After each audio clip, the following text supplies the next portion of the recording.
Welcome back to Generations Found. When we look back at the American presidency, we usually focus on the icons and the architects of the nation.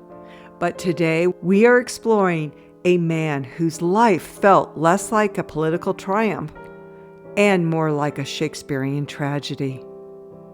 Franklin Pierce, our 14th president, was a man who had everything: looks, a general's rank, and a landslide election, only to lose it all to grief and the bottle.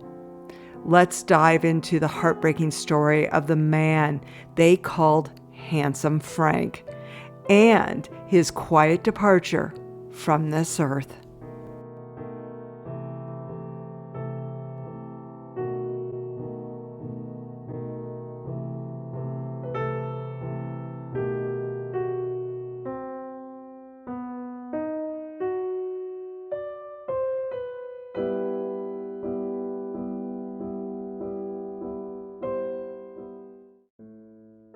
To understand why Pierce's death was so somber, you have to understand the ghosts he lived with. Franklin and his wife Jane had 3 sons. Franklin Jr. died as an infant. Frank Robert died at just 4 years old from typhus. But the real kicker happened just weeks before his inauguration. The family was on a train when it derailed and rolled down an embankment. Franklin and Jane were fine, but their last living son, 11-year-old Benny, was killed right in front of them. Jane never recovered. She spent her time as First Lady in a deep, dark depression, writing letters to her dead son and wearing black. She was nicknamed the Shadow in the White House. Imagine trying to run a country while your wife is upstairs in a literal state of mourning for 4 years. It was brutal for the family. Let's take a quick look at Franklin Pierce's heritage. His father was one of the first families to come to the American colonies from England. His ancestor, through his father Benjamin, was Thomas Pierce, often referred to as Sergeant Thomas Pierce. Thomas was an early English settler in the Massachusetts Bay Colony. He immigrated to New England during the Puritan Great Migration, arriving in July 1635 aboard the ship Elizabeth and Anne at roughly 19 years of age. Franklin's father, Benjamin Pierce, was an American politician who twice served as the governor of New Hampshire from 1827 to 1828 and from 1829 to 1830. Benjamin Pierce was a distinguished veteran of the Revolutionary War, serving in the 16th Continental Regiment, which was later renamed the 8th Massachusetts Regiment. He was present at the Battle of Bunker Hill. He was promoted to ensign in the 1st Massachusetts Regiment for bravery during the Saratoga Campaign. Following the war, he moved to Hillsborough, New Hampshire, where he built the Pierce family home and was assigned the task of forming the Hillsborough County Militia. In 1805, he was promoted to Brigadier General and assigned command to the New Hampshire State Militia. Before the White House, Franklin Pierce wanted to follow in the footsteps of his father. When the Mexican-American War broke out in 1846, Franklin Pierce enlisted as a private, but thanks to his political connections with President James K. Polk, he was quickly promoted to Brigadier General. He wasn't exactly a war hero, though. He famously fell off his horse during battle, not because of cowardice, but because the horse tripped and part of the saddle injured him so badly he fainted from the pain. His political enemies never let him live that down.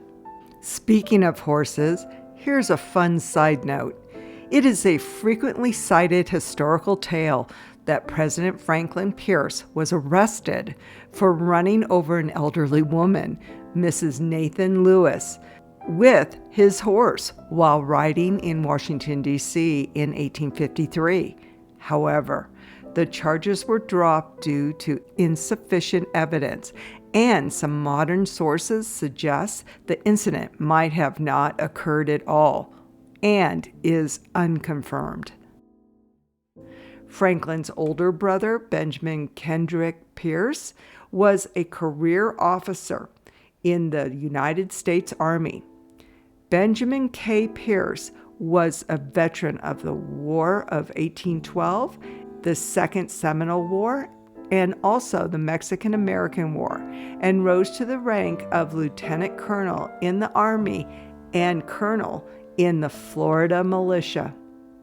Unfortunately, I couldn't find a whole lot about their mother, Anna, except that Anna Kendrick's family had also been in America since the early Puritan settlements of the 1620s. In addition, she and Benjamin had 8 children, many of them dying in their early adulthood. By the way, here's a fun find in the archives.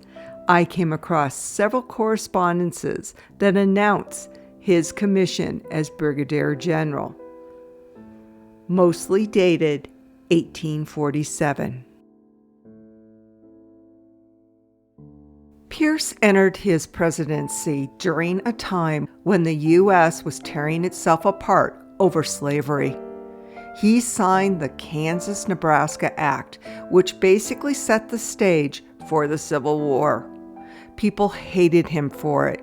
Even his home state of New Hampshire turned its back on him. By the time he left office, he wasn't even nominated by his own party for a second term. When asked what he'd do next, he famously and allegedly said, "There is nothing left to do but get drunk." And that he did. He struggled with alcoholism for years, retreating into a lonely, isolated life in Concord. When Abraham Lincoln was assassinated, an angry mob actually showed up at Pierce's house because he didn't have a flag out to honor Lincoln. He had to stand on his porch and defend his entire life service just to get them to leave. Pictured here are the steps he stood on that day. The steps are all that is left of the home he inhabited until his death. The staircases now lead to a vacant lot where the home once stood. The property was destroyed in a fire in 1981. The parcel and 3-story home were purchased in 1979 by a funeral home, and at that time it had been unoccupied since 1941. The house was built in 1856 and was on the National Register of Historical Places. Franklin Pierce rented the home from 1857, after he had left the presidency, until his death in 1869. The cause of the fire was never determined, and the lot has been a lawn ever since. A small granite marker to the side notes Pierce's time there. On October 8, 1869, at the age of 64, Franklin Pierce died from cirrhosis of the liver. Even though President Ulysses S. Grant ordered a national day of mourning and flags were flown at half-staff, the public didn't really celebrate his life. He was seen as a man who failed to stop a war and who sided with the wrong part of history. I came across a copy of Grant's order and the additional comments from General William T. Sherman. In 1869, William T. Sherman was the commanding general of the United States Army. Notice his signature on the document. The document reads, "The painful duty devolves upon the President of announcing to the people of the United States the death of one of his honored predecessors, Franklin Pierce, which occurred as Concord early this morning. Eminent in the public councils and universally beloved in private life, his death will be mourned with a sorrow befitting the loss which his country sustains in his decease. As a mark of respect to his memory, it is ordered that the executive mansion and the several departments at Washington be draped in mourning, and all business as suspended on the day of the funeral. It is further ordered that the War and Navy departments cause suitable military and naval honors to be paid on the occasion to the memory of this illustrious citizen who has passed from us. U.S. Grant." General Sherman's edition reads, In compliance with the instructions of the President and of the Secretary of War, on the day after the receipt of this order at each military post, the troops will be paraded at 10 o'clock a.m., and the order read to them, after which all labors for the day will cease. The national flag will be displayed at half-staff. At dawn of day, 13 guns will be fired, and afterwards, at intervals of 30 minutes between the rising and setting sun, a single gun, and at the close of the day, a national salute of 37 guns. The officers of the Army will wear crape on the left arm and on their swords, and the colors of the several regiments will be put in mourning for the period of 30 days.